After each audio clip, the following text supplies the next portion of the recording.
À Jambeville, les préparatifs du Frat battent leur plein. Dans quelques jours, plus de 12 000 collégiens venus des 8 diocèses d'Île-de-France se retrouveront pour ce grand rassemblement chrétien de la Pentecôte. Recule, recule. Sous le chapiteau, les bénévoles finalisent la scène. Au centre, il y aura un olivier qui va rappeler la rencontre entre Zachée et Jésus. Depuis plusieurs mois, les équipes imaginent un décor pour faire vivre concrètement l'évangile aux jeunes, explique Guillaume, coordinateur de l'équipe décoration. En fait, on est dans la scène de Jéricho et on est sur la scène de Zachée qui monte à un moment donné dans son arbre. C'est le prêtre accompagnateur, donc Philippe Neouz, qui a eu cette idée. Et après, on a voulu absolument la schématiser et avoir un vrai arbre sur le podium. On a travaillé pour ça. Et il y a un acteur qui a été recruté aussi pour pouvoir monter dedans à plusieurs moments des célébrations.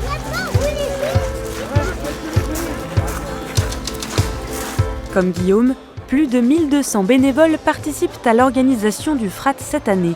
Ce week-end, chacun se mobilise entre installation du site, récupération du matériel et dernier briefing, explique Brice, coordinateur pour le diocèse de Meaux. Aujourd'hui, c'est le jour de la braderie qui permet aux différents responsables de groupe de passer, qu'on fasse un point administratif avec eux sur le nombre d'inscrits, sur les respects des obligations liées aux encadrants.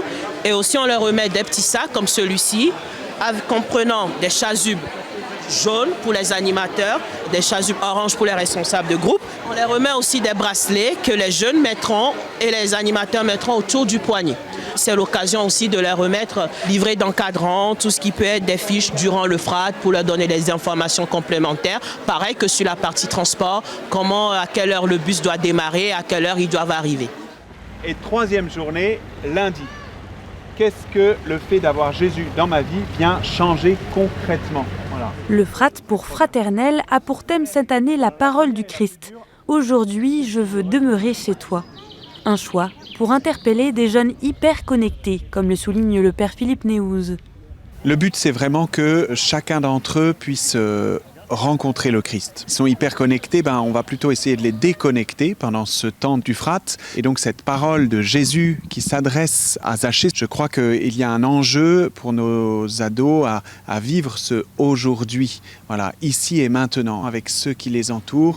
Et puis qu'ils comprennent ensuite que ce aujourd'hui, c'est pas juste une espèce de feu de paille de 3 jours ici de pèlerinage, mais que ce aujourd'hui, ils le renouvellent à chaque fois qu'ils retrouvent le Christ dans la prière, à chaque fois qu'ils vont le rencontrer dans l'Eucharistie ou dans le service concret de leurs frères. Un immense merci à vous d'être là aujourd'hui et de permettre aux jeunes de vivre ce Frat. Pour transmettre ce message aux jeunes, tout est pensé de manière pédagogique, souligne Marguerite.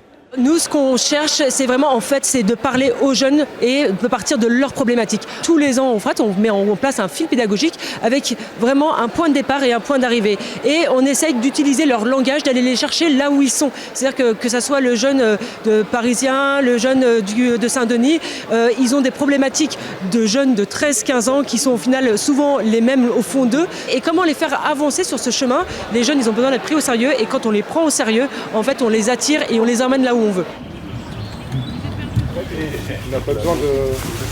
Des concerts, temps de louanges, jeux, ateliers et parcours immersifs sont prévus. Parmi les activités, la Frat Avenue, coordonnée par Kelly, plongera les participants dans l'époque des premiers chrétiens.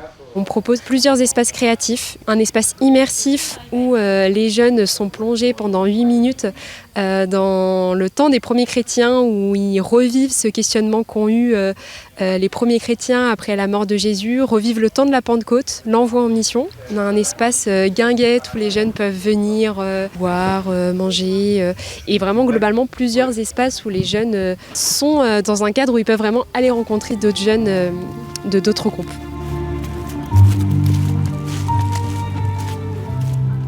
Les grands temps collectifs alterneront avec des rencontres en petits groupes dans les villages par diocèse. Alice est bénévole pour la première fois. Avec son équipe, elle prépare les bancs pour près de 1000 personnes. Elle a retrouvé la foi lors d'un Frat. J'avais un peu de mal à croire vraiment, en tout cas à donner un sens à ma foi. Et je suis partie au Frat parce qu'on ne m'a pas vraiment posé la question. Ma mère partait, ma sœur partait, j'étais embarquée avec tout le monde. Et au Frat, il y a quelque chose qui s'est vraiment réveillé en moi. En sentant justement, je me suis dit, mais en fait, tous ces jeunes, ils ne peuvent pas être rassemblés et animés par quelque chose qui n'existerait pas en fait. il y a forcément quelque chose.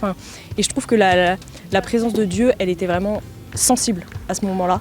C'est une expérience incroyable pour les jeunes de pouvoir vivre ça.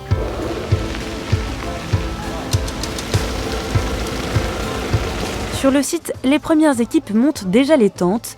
Jean-Pierre, venu du Plessis-Trévise, participe à l'installation. Ces 2 filles vivront cette année le Frat. Je pense qu'à un âge entre 14 et 15 ans où on est tous passés par là, on se cherche un peu et les jeunes de notre époque, de cette génération, on voit à quel point c'est pas facile pour eux avec toute cette violence et puis ces réseaux, enfin voilà, on va pas revenir dessus, mais et je pense que justement la cohésion, l'unité autour de l'Esprit Saint, autour de la religion, autour de valeurs communes, autour de choses qui sont dans leur cœur et qu'il faut révéler, c'est très important et ça change leur cœur. Voilà. Parce que vous voyez la radio, parce qu'ils ont un... Pour toucher les jeunes à travers des parcours concrets, des témoins partageront leur expérience de foi, explique Nathalie. On a par exemple une témoin qui a été footballeuse dans sa vie, on a un jeune couple marié, on a un témoin qui a été médecin de guerre qui a 75 ans. Et donc il y a toujours de quoi se reconnaître dans les témoins que ces jeunes vont rencontrer. Ce qui est vraiment super avec les témoignages, c'est que ça reste dans la tête.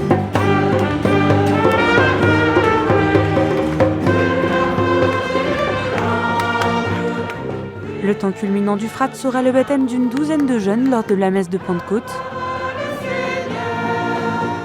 En faisant vivre leur baptême à quelques-uns, en fait, on rappelle à tous les autres leur propre grâce baptismale et on réentend la demande de Jean-Paul II, qu'as-tu fait des promesses de ton baptême ? Et donc cette interpellation pour tous les jeunes, c'est dire, mais en fait, ce trésor que eux sont en train de recevoir, moi je l'ai reçu, qu'est-ce que j'en fais ? Voilà. Et on a tous ça en commun. Qu'est-ce qui nous relie finalement, qui est plus fort que tout ce qui peut nous diviser ? Effectivement, on lira dans la vigile baptismale ce passage de Saint Paul, nous sommes membres d'un même corps. Un pèlerinage qui porte ses fruits. Depuis son début à Jambeville en 1979, le Frat ne cesse de rassembler toujours plus de jeunes.